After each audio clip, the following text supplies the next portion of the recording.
for the full 15 seconds around your enemy champions.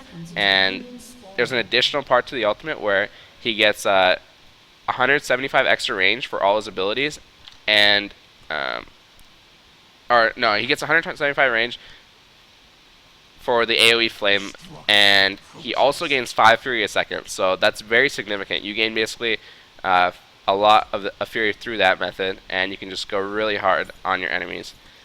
Anyway, I'm going to go for my item start here. I'm going to go for a Reju Bead, 4 health pots, and a pink ward. I believe I'm against Kennen in lane, but to be honest, it could also be Mega Zero playing Fizz top versus me, and I think Reju Bead is just a very safe item start these days for top laners. It allows you to build into really many itemization options that you want, and pretty much you can build it into like a Ravenous Hydra, Warmogs, Iron Solari. It's just a very solid starting item, and you really don't have many trade-offs for picking it up, because even if you don't end up building anything, you can sell it come late game for an extra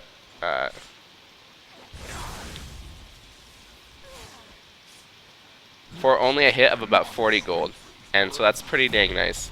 So Kennen went Cloth 5. I started Q to help Maokai with the leash, and I'm getting a little bit chunked up here. He went for... He actually doesn't have AD runes, so he's pretty much all magic damage Kennen. I want to be able to place my ward here early. I actually picked up a pink ward, so I should be able to kill his ward. Oh, I placed it really far back.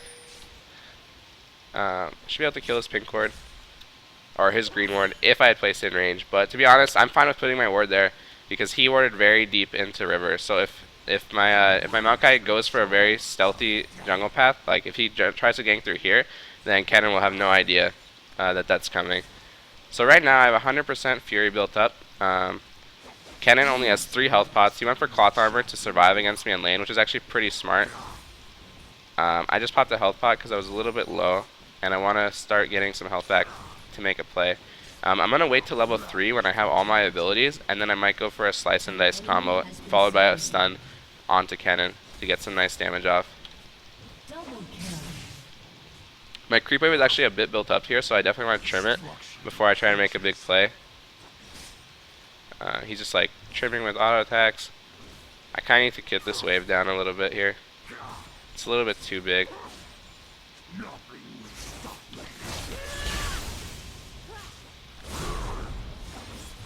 So he ended up stunning me. He had a mark ready on his next auto attack, so all he had to do was hit me with a Q, auto, and then W, and I wasn't able to get my stun animation off. So it was good on his part. Kennen is conventionally picked as a counter pick to Renekton, but we don't care about counter picks. We're just going to try to do our thing.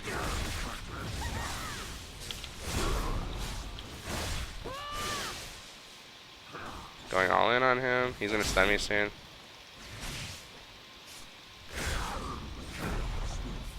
Built up my Fury. If you notice, I got the stun off there during his E animation, so that was really good.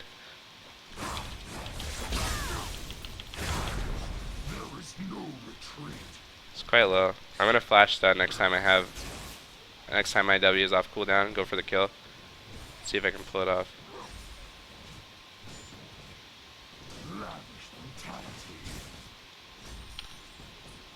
He has no health pots left. He has 1 actually.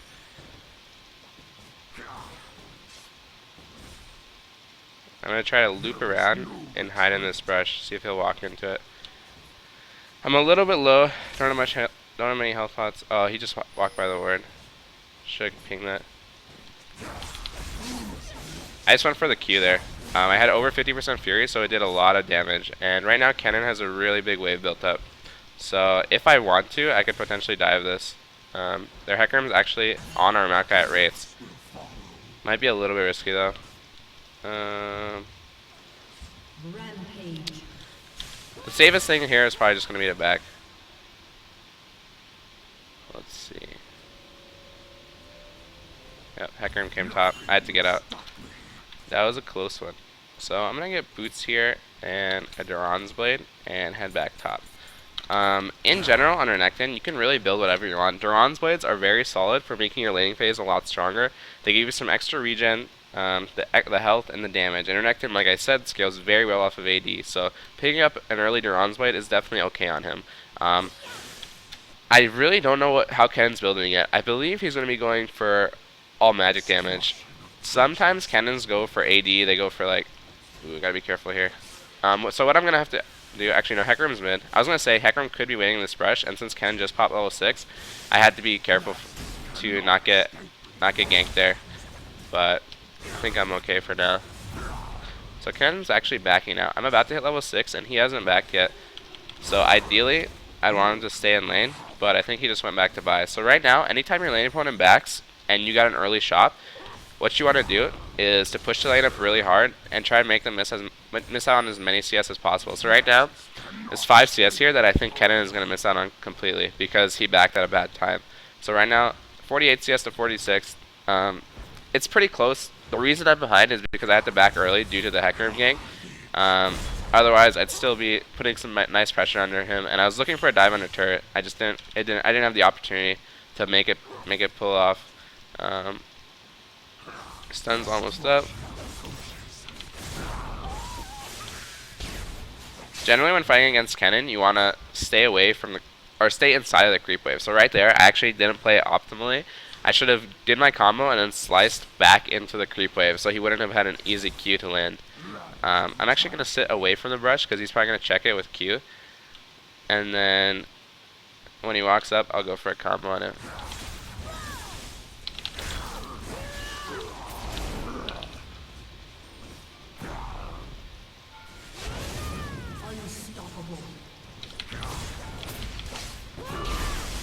Oh my god, that was so close. So I misplayed there. Basically, I knew he had ult. I went for the dive, but he got the level up as I dove, and that allowed him to live with like basically an auto attack worth of HP. I only was able to cast my Q there, and that sorta put me on the wrong side of that trade. To be honest, the safer play would have just been to push the lane up and then dive him once my cooldowns were back up. But I knew all it would have taken to kill him was one auto attack plus my AoE damage for my ultimate, and unfortunately that wasn't able to come out. Oh well, it was a risky dive and it didn't quite pay off. So I'm going to be picking up a null magic mantle here. What I might do is turn this into a Hex Drinker. Hex Drinker is a very solid item on pretty much any 80 bruiser top that can get it early enough when you're laying against a magic damage opponent. And right now, both their solo lanes do magic damage. So Kennen top, he's building Hourglass, he's got the Seeker's Arm Guard, he's working on those components, and their mid lane, Fizz, has all my magic damage as well, pretty much. So if I can get that Hex Drinker, it's going to give me some much needed MR, some bonus damage from the AD, and it's going to give me that 250 health shield if I get under 30% HP, which is huge, especially if you finish it early. If you get a Hex Drinker late, in my opinion, it's sort of like getting a late Sunfire. Like, it's just a flat health shield, whereas Sunfire is like a flat health, it's a flat damage increase.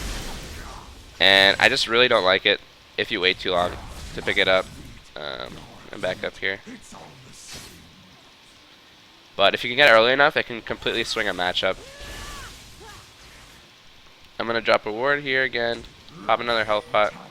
Diana's looking for a gank top. I have my stun ready. No flash, but I'm pretty sure Kennen doesn't have a ward. So I'm going to back up a little bit here.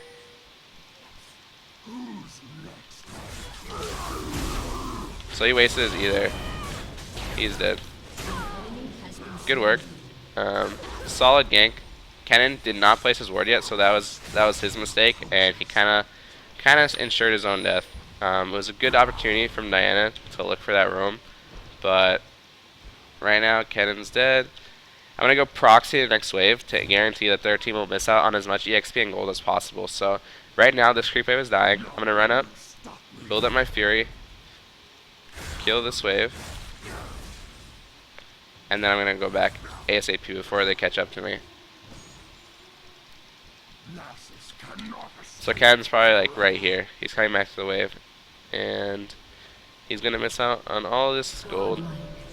So not only does he die because he didn't place the ward, but he missed out on a lot of valuable EXP from the lane because of it as well. Ooh, Diana's really low. Fizz has no flash though. He went Barrier Ignite, the Brawling Mastery, the Brawling Summoner spell choices. Oh my god. Jana thought that Fizz was all-inning on that, so he got scared and flashed in to help him. So I just saw exactly where Kennen warded. I'm just going to point that out to my team and let them know that that spot is a danger zone to try to gank through. So let's see. Kennen has Seeker's Arm Guard and Swords Shoes. I just finished my Hex Drinker. So we're actually pretty much toe-to-toe in terms of items. I'm up a little bit of CS. He's up a kill. I have an assist in return for it. And it looks like Maokai's actually going to come in for this gank here. So let's see what we can do. I'm going to shove the lane up. Get an opening for Maokai.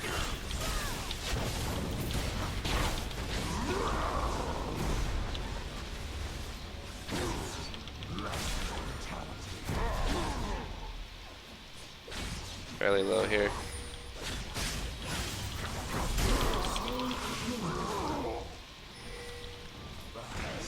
Diana's coming top. She might be able to get him. Oh, Kennen got away. That was a really close fight. It was a good counter gank by Hecarim, but to be honest, they basically just like focused Maokai and walked through my AoE damage there. Like I had my ult active, I was just constantly spamming Q on Hecarim and Kennen, and I probably actually could have finished off Kennen there if I was a little bit quicker to get to him. But we just picked up a nice easy kill off of that. Uh-oh. Never mind.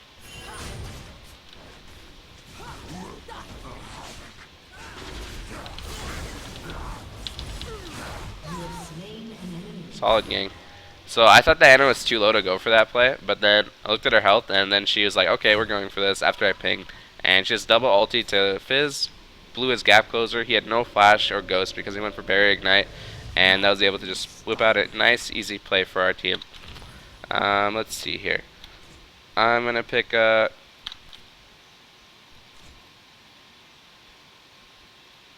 giant spell, and I'll just sit on that gold for now. Don't really need anything else. Health is really good on Renekton because generally most champions, you build health on them, they're like, okay, you're stacking Warmogs, get Sunfire, you're beefy, but you probably don't do that much damage, and you're probably not that hard to kill. But the thing about Renekton is that his base damages are so high, and he gets so much free damage off from just being able to survive and stay in a fight, that getting just like pure tankiness on him is actually not bad in most cases. So right here, I haven't really decided what I'll be building this into yet. So he wasted his E trying to get away, and it should be a free kill. Kill this guy too. He's Spirit Lizard Elder. He's actually kind of strong. I think his ult's up. I'm gonna try to bait the gank though.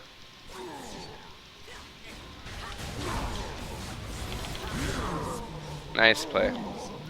So that was a 2-for-1 in our favor. Maokai helped secure the Kennen kill, and then Hecarim came in for the counter gank, so that was really good for them.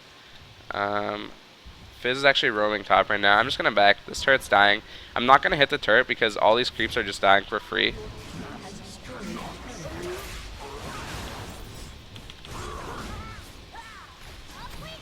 Oh, that miscommunication.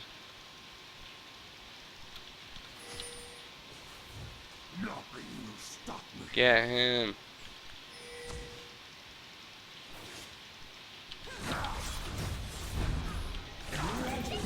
No.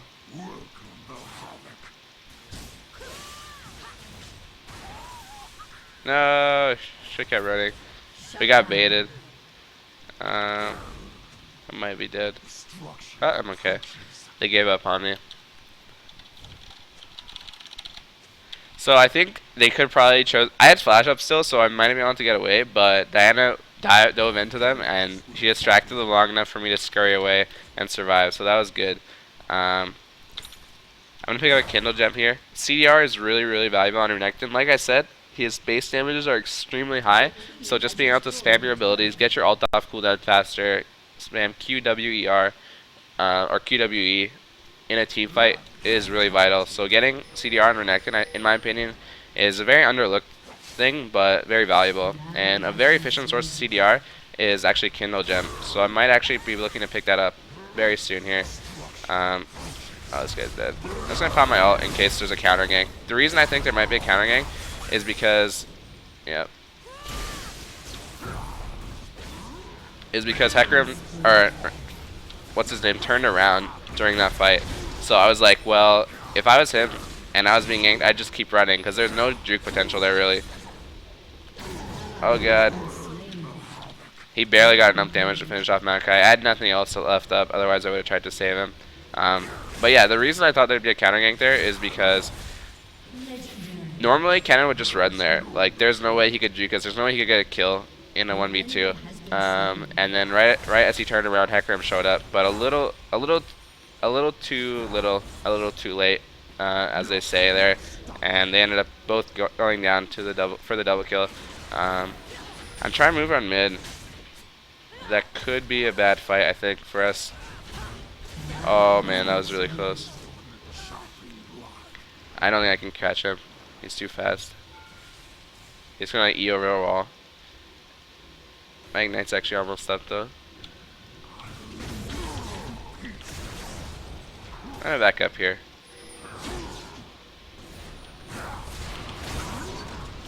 Oh crap, it's Graves. I gotta run.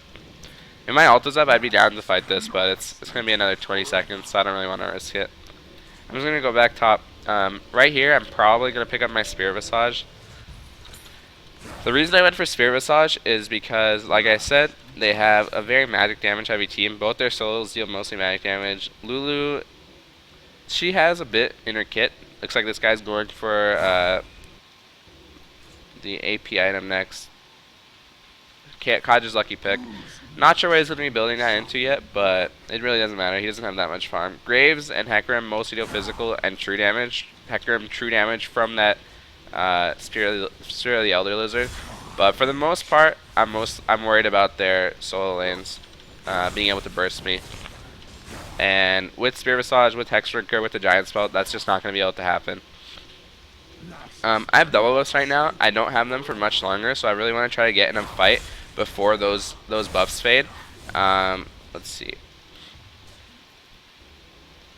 I don't know where Kennen is. I haven't seen him in a bit. He actually has not finished his hourglass, so he's pretty big. But oh, he's right there.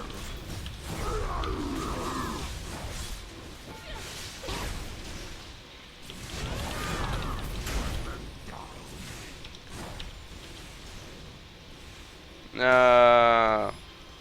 Oh my god. Why did he do that?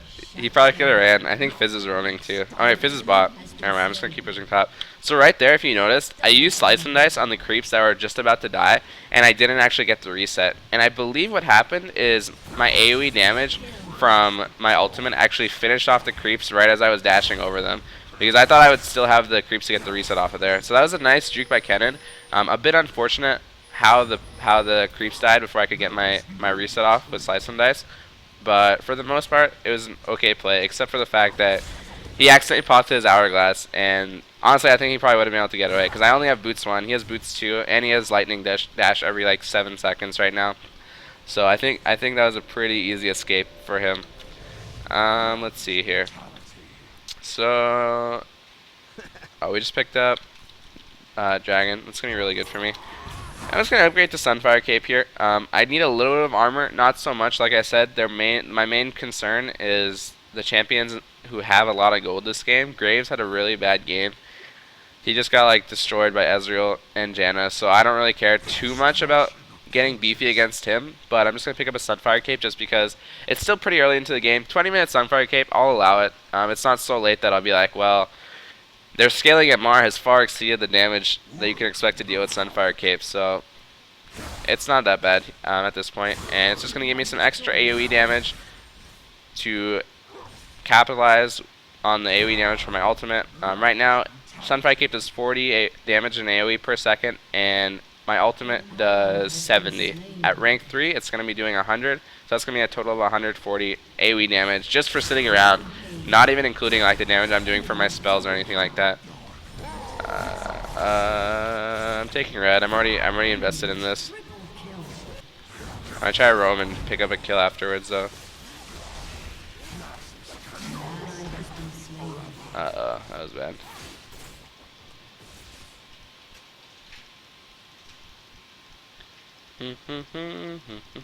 I have flash on 5.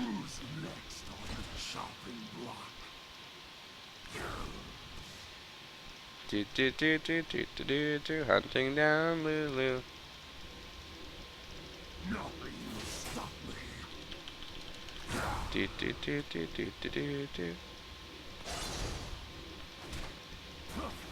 I'm going so man mode on this play. They're probably all back up. I can't catch up. I saved my E there because I thought perhaps they might like try to fight me or something, and I wanted to be able to E on them, get the reset, and then just combo. But to be honest, I should have just been using E on cooldown to gap close, because if I didn't hold E so long there, then I probably would have just been able to like catch up to them, waited for my flash cooldown, and then go all in once that opportunity arose. But instead, Lulu just used her Whimsy, her Q, very, very solid kiting champion, and she was able to get out alive. I'm actually moving top here. If Diana can land the CC and I can get in stun range, we might be able to finish this guy off. Oh. Oh.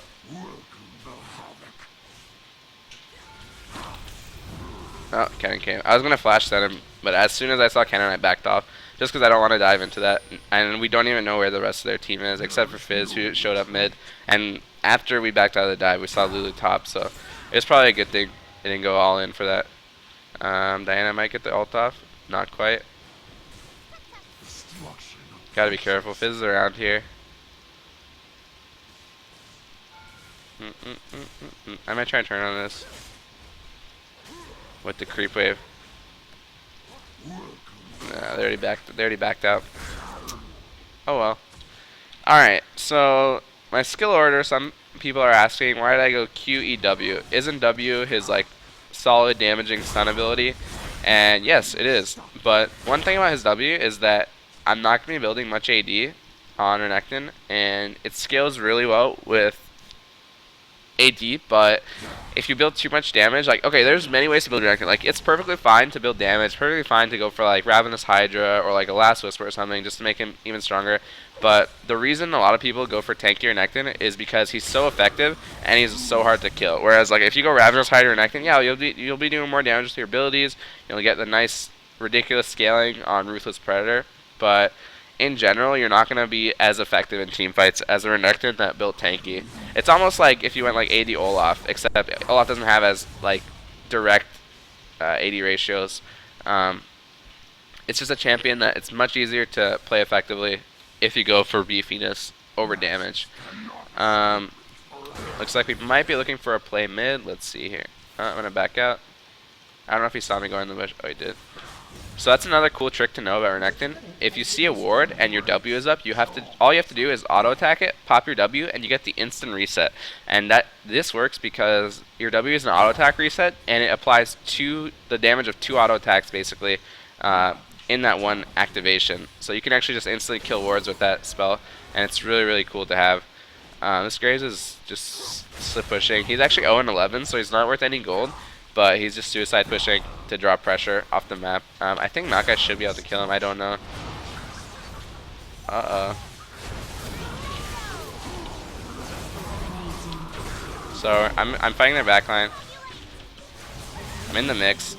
This guy's dead. I'm gonna try to time my thing for the kill. There it is. Picked up the kill there. I'm not sure why they initiated. I think they were getting desperate because they're really behind this game, and oh my god, Diana's Q completely finished off the creep wave, so I wasn't able to get the reset there. But what I was saying was that I think they're getting a little bit desperate. They saw Maokai bot, and they're like, this is probably the best 4v5 that we're going to get, because Graves is not really worth much, and Maokai has a decent amount of gold. He has our bulwark, so he's actually worth a lot in terms of what he brings to the team fight. So it wasn't the worst opportunity to force there. Uh-oh. Fizz, no. Ah, he's dead. Grim was looking to help there, but Not quite. I think they have a ward in this brush. What is he doing? He just like ran in and died. That was pretty silly. Alright, I'm gonna steal their red real fast. I'm actually sitting on 3,000 gold right now, 2,700 pretty much. So I definitely want to back soon and manage to use that gold in a good way. Let's see. Kennen's pushing out top. I have my ult up. I have Ignite. I think it's just safer to back. 3,000 gold is so much in terms of your power difference, so there's really no reason for me to stay here. Oh, what the heck? He had it warded. Oh yeah, Lulu warded it last time. I forgot. I'm silly. I'm just going to dash in a Baron Pit here. I'm going to stay away from the AoE radius of my Sunfire Cape. You can actually check the range if you hover over it, and I'm a little bit outside of it, so I'm able to get the recall off without aggroing Baron there, which is good for me. Let's see here. I'm actually going to go for a Ravenous Hydra next. And how much till the upgrade? 40 gold.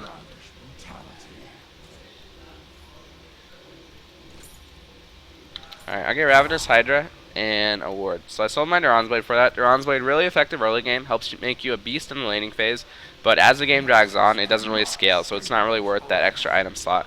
And I said before that generally you don't want to build just pure damage on Renekton because you're generally left squishy, and while you do good damage with your abilities, it's still not enough to make up for the fact that you get blown up really fast, and all your spells have long cast times.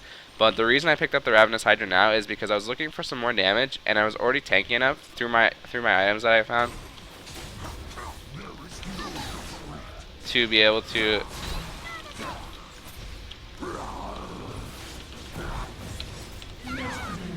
so I just used my combo on Lulu there. She thought that she'd be able to kite me out with her abilities, but it's flashed on her after getting the E reset and finished her off.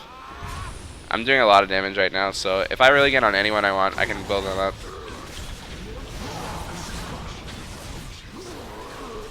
Catch that fizz.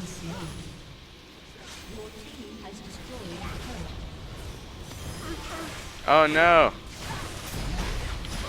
Oh god, the damage. I might be dead. Oh wait, no, Jaina saved me. It would have been very, very close. I'm not sure if I would have lived there. Actually, I'm just going to go heal off the wolf camp. One thing to note is that Ravenous Hydra, it's a physical damage increasing item. It gives 75 AD, 15 health regen, and 12% lifesteal. It costs about the same amount of gold as a Bloodthirster, but on melee champions that scale well off of AD, in my opinion, it's the far superior item because of how powerful the active and passive components are in just giving you some relevant AoE damage in teamfights and increasing your ability to push a lane. So basically, another thing is that the active, it's on a 10-second cooldown, and it deals a percent of my max AD in an AoE radius around me. So almost like a mini Call of the Meek in some ways. Uh-oh. Kennen's stealing our red. Wait, Graves is stealing our red. Catch him. No. Oh my god.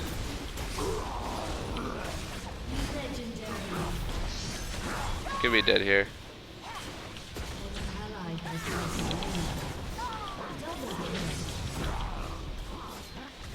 Try a kite.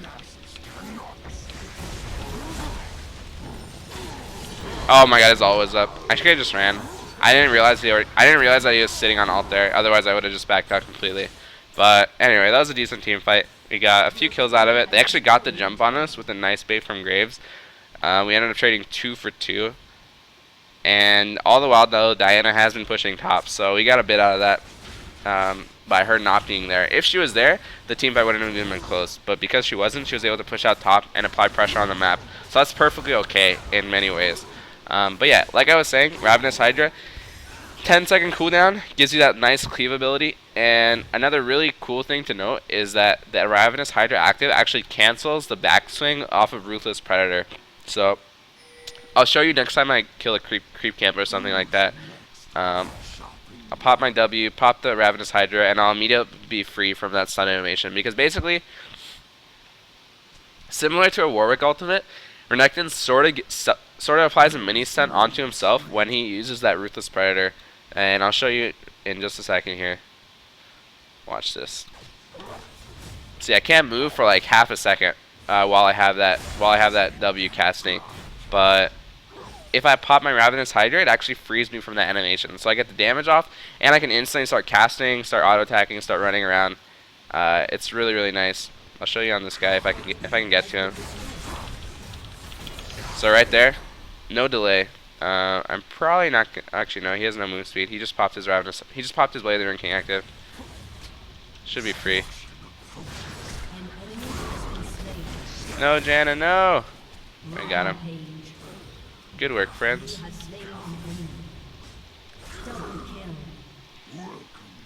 I'm just gonna ignore these double zones. Take their red again. Generally, you want to pop Ravenous Hydra on cooldown. It's only on 10-second cooldown, and if you just spam it every time it's up, then you're probably gonna get the most effectiveness out of it, rather than like waiting for like the perfect opportunity to like get it on a squishy target or something, because it's such a low cooldown. There's not even a point to use it like cautiously. Of course, you can use it for that Ruthless Predator auto attack reset, but that's probably the biggest use I'd find. So right now, looks like we're just pushing into their base here. We're so far ahead of them that it's going to be very hard for them to stop us from being able to end this game. I'm interested in picking up a few more kills, though. Let's see if we can make it happen. Oh.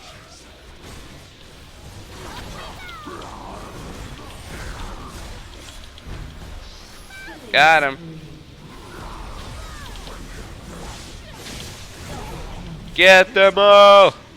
Leave no prisoners! Alright, I'm gonna back out a little bit. Can't get too crazy on the Nexus dive. But looks like we're just gonna have to close this game out. I'm gonna go to Ignite the Kennen. Oh, I didn't get in range of him. Should be able to end it here.